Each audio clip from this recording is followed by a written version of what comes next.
us now on 105 through the Fan here in Oxnard, California is Big Lyle Collins. And good afternoon, Lyle. Thanks for joining us on the show. It's great to see you out here. Good afternoon, guys. Hey, how do you feel out there? Let's get that out of the way. Coming back after missing last year, you going to be back to the old 71 we're used to seeing out there dominate? I'm going to be better than that, man. That's the goal. That's the goal. Be better every day. Today I feel good. Yesterday I didn't feel good. I didn't have a good practice. And it just didn't feel right. Just kind of remembering some of the things that I didn't have to really think about for a whole year. So now just putting those little things back in my mind is really helping my game. Just more reps. I kind of like to take issue with the way Gavin introduced you. He said Big Lyle Collins. I think you're a sleek version now. You're out here shirtless Big on the slim. practice field every day. It's incredible. We've got 2 offensive tackles that are big guys that aren't fat guys. Right, Welcome to man. that body. How'd you get it? Hey, man, a lot of hard work, just eating right, and just working out, man. Just going every day. Well, I got a catfish poor boy for you over here on the other side here if you're interested. Well, I can enjoy one of those every now and then. You look good. Okay, is it now? I mean, I've seen you doing interviews now. You're down there in the bullpen yesterday, shirtless and all that. Is this just something that now you're like, you know what? I can finally walk around without my shirt on and all that? Yeah.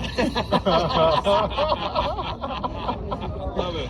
Wow, Collins here with you. What was it, the catfish po' boy that you missed the most, or what was the food that was the most difficult to say goodbye to in the offseason? Well, probably the Louisiana food. I went back home, just going back home, that year before I had surgery, I was back home, my mom, she had surgery, so I was there for, a while, and, all that good Louisiana food I was eating. So, this year I was just like, you know what, Mom, I'm gonna come see you for 2 days and I'm gonna get out of there. I can't be there, that long. So it's really that. Can we pick up on that real quick? Because one of the narratives out there is that maybe you didn't think there was going to be a football season. You let the off-season get away from you a little bit. Right. Is that narrative accurate? Would you like to address it? Nah, man. The biggest thing is like I said earlier, in OTAs, as I was training, I was feeling what I was feeling, with my hip. But I had played the whole season with that. So it just, every time I just get up, going, I had to kind of temper it down a little bit. So it was just always that up and down. So, just like, this past off season after I got it fixed and just being able to work, here we are. I can take the shirt off. Right on. You look great, man. You really do. Let me ask you, I'll tell you another time you look great. One of the early practice, the first practice, I think I saw you and Zach get hip to hip and bash him. It's like you knocked him all the way back to Los Angeles. Is it like getting back on that bike again when you and Zach? I mean, is it the communication? And you guys can play together and not even have to talk, right? Absolutely. I mean, the chemistry with me and Zach, I just know, one thing about him, he's a consistent pro. And, one thing about a good pro is you have to be a consistent pro, and he's consistent each and every day. So I know where he's going to be. I know what the double teams are going to feel like, and he's always there. So it's like when you have that good feeling and it's there every time, it's just great. It's great. Who is your best friend on the team? Zach Martin plays next to you, but I feel like you spend a lot of time with either Tyron or Dak. Yeah, definitely those two. What do you do with Dak? Just hang out in the Dak yard on the football field? Man, we just we can hang out anywhere, man. Literally anywhere. Fishing, spending time at his family's house. Going to his grandma's house. She cook a whole lot of food for us to eat, and to just hanging out in the cafeteria and just hanging out in the training room. So we can hang out anywhere. Me and Tyron the same way, anywhere, anytime. It's just how it is. I feel like there's a lot of fishing, there's a lot of boats, there's a lot of water. I feel like we got some real country guys on the offensive line. Definitely, man. Just guys that's laid back, that just like good vibes. You know what I mean? Me and T, I brought him to my neighborhood, I think last year. He was looking for a place to live or whatever. And, I showed him a lot. It wasn't even for sale. He bought it, and now he's building a house two doors down.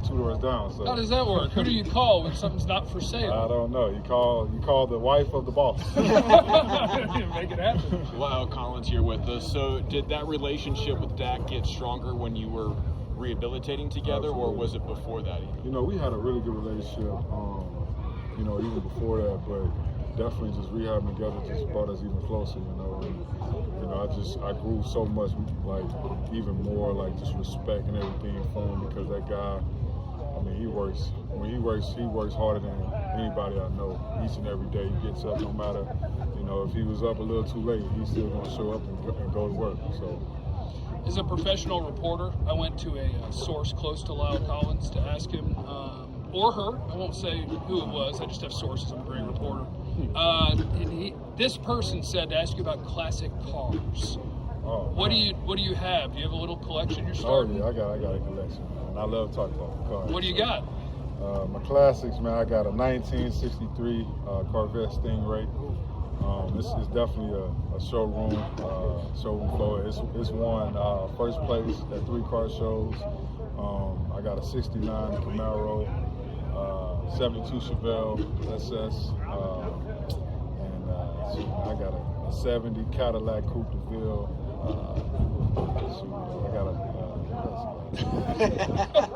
What's a dream one? Is there one that you would love to add to the collection that you're thinking about? Yeah, actually, a Continental, a Lincoln Continental. Oh, wow. Yeah, I think it's either 70 or 72. One of those years. Definitely one of those. But you know, I'm not in a rush because I have a friend of mine that has 3 of them that's just sitting. So I'm thinking I'm gonna grab one of those later on. You know. Is your Corvette the 63? Does it when it has the pipes along? So you got to be careful when you get out of the car. Exactly. Because if you put your leg over, you're going to catch a serious burn, right? I learned the hard way. Did you get burned? Yeah, man. I'm not laughing at you getting injured, but Nah. if you got a car like that, you got to know what you're driving, right? Right, man. When I bought that car, you know, it was a standard. I didn't even know. I just loved the way it looked. I mean, it was sick. So I was like, you know what? I want it, so I bought it. And then the guy was like, all right, here you go. And then I got in it, and it was a stick. And I didn't even know how to drive one, but I learned how to drive it on the way home. Did you figure it out on the spot? Yeah, I guess I'll wing it. I put it in first gear. You know, I just drove up the street. You know, had the shakes a little bit. And then when I got on the highway, just kept it in like 4th gear. And just made it home. Nothing but jolts and tire scratches. That's it. And a little, you know, it turned off on me one time, so. You figured it out since then, though? Figured it out. I got it now. I know how to drive it, so. Okay, if you're going to take us all fishing, are you going to take us on a deep sea charter, or are you going to take us on a bass boat?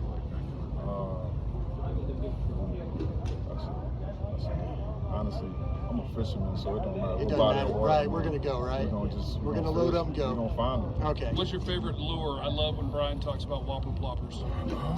My favorite lure? Do you have any that have really cool names?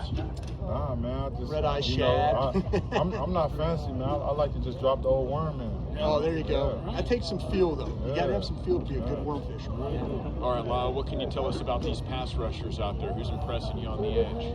I mean, we got some really good guys that you know obviously have a good coach, and the reason I say that is because they're not waiting until you know next week to see a weakness and attack it. You know, after the first day, I was kind of setting you know too wide, and that second day they was really attacking that, so I had to go back in, and it reminded me of something that I had forgotten about. So today, you know, I was locked in on that, focused in on that, and I was able to really shut that inside move down. So, you know, those guys, man, they're super athletic. They're great pass rushers. They got it all. So, you know, yeah, I mean, obviously, to me, the biggest guy that jumps out at me is obviously Brandon. I mean, you can't deny his talent and the ability that he has to get out to the quarterback. Not that the other teams are going to care what you would like to play against, but if you could pick, would you rather play on that edge against a guy that is super athletic or a guy that is a power player? I guess like Tank Lawrence or Micah Parsons? Really, for me, man, it don't matter. Like I like facing different types of rushers, just because it just I don't know. It's just something about going against a different type of guy. Because obviously you don't want to just. I mean, when you face a guy that's bull rush, all right, yeah, that's cool. You know, just get ready for the bull. But then when you face a guy with speed, you know, he's got the long arm, he's got this and that. It just makes you really lock in and really stay focused on the details every play, and that's the best part because it brings the best out of you. What do you think when you see Troy Aikman out here? What's the first thing that comes to your mind, one of the Cowboy greats? Man, Do you know who he is? oh, absolutely, man. I mean, who don't know who Troy Aikman is? You know, man, it's just great to see him. Even like, you know, when I see old Nate Newton walk around here, you know, it's like, man, Nate Newton was real in the trenches. So, you know, when I see the older guys like that, you know, it just makes me feel like, well, shoot, you know, maybe one day that'll be me walking around, saying what's up to the team, talking to the guys, and doing stuff like that. Hopefully not like Nate though, because Nate. Oh might have yeah, knees and man. it's tough. Yeah, you know, hope not, man. Hope not. Well, it's been great catching up with you. Awesome to see you out here. Best of luck this season, and Gimel will be pulling for you. Appreciate you guys. Thank you.